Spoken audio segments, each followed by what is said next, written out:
Hello everyone, আজকে আমি আপনাদের সবার সাথে শেয়ার করব ডিম দিয়ে কীভাবে মুগ ডাল দিয়ে রান্না করতে হয়। এই কারণে ডিমগুলোকে আগে সিদ্ধ করে নিব, দেন ভালো করে এটা ছুলে নিব, দেন এর ভিতরে লবণ হলুদ দিয়ে ভালো করে ডিমগুলোকে মাখিয়ে নিতে হবে। ডিমগুলো মাখানো হয়ে গেলে এই ডিমগুলোকে তেলের উপর দিয়ে দিব, দিয়ে ভালো করে ডিমগুলোকে ভালো করে ভেজে নিতে হবে। ডিমগুলো ভেজে নেওয়া হয়ে গেলে কিছু পরিমাণ মুগের ডাল নিয়ে আমরা ভালো করে ভেজে নিব। দেন একটা ফ্রাই প্যানে তেল দিয়ে কিছু পরিমাণে পেঁয়াজ দিয়ে দিব। পেঁয়াজটা ভালো মতন ভাজা ভাজা হয়ে গেলে আদা রসুন পেস্ট এবং জিরা মরিচের পেস্ট দিব, স্বাদ অনুযায়ী লবণ হলুদ দিব।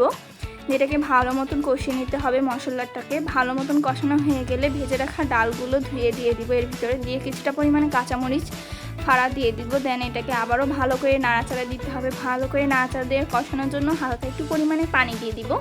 দেন এটাকে আবারও ভালো করে নাড়াচাড়া দিয়ে এটা কিছুক্ষণের জন্য এটাকে ঢেকে দিব। দেন এটাকে আবারও ভালো মতন ডালগুলিকে সিজিয়ে নিতে হবে। এখানে ভালো করে ডালগুলো কষানো হয়ে গেলে আবারও পরিমাণ মতো পানি দিয়ে এর ভিতরে আমরা ডিমগুলো একে একে দিয়ে দিব।